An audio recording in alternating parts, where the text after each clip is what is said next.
Students in Washington could face felony charges for hazing if legislators approve a new bill in the State House of Representatives. Joe Vithayathil is here now to tell us about the measure, which was inspired by a student who died at Washington State University. Joe? Yeah, Kim and Shauna, in 2019, 19-year-old Sam Martinez was a student at Washington State and a pledge at the Alpha Tau Omega fraternity.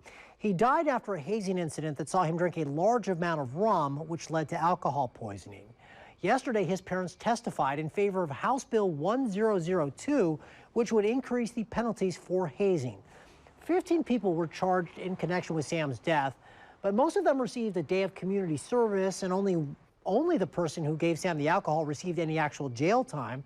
That's because hazing is currently classified as a misdemeanor in Washington, but this new bill would make it a gross misdemeanor, and any hazing that results in a serious injury would be a Class C felony.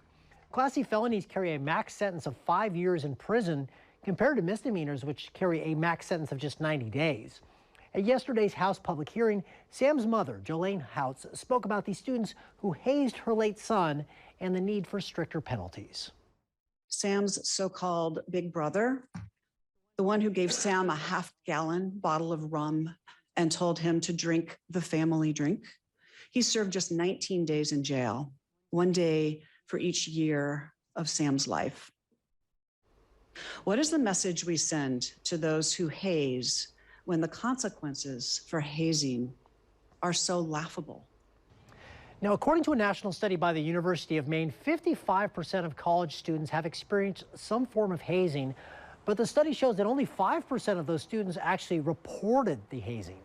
Sam Martinez's parents have already helped pass a bill called Sam's Law that went into effect last year. It requires colleges across Washington to provide anti-hazing training to new students and mandates that schools track and publicize incidents of hazing on their school websites. Kim and Shauna, back to you.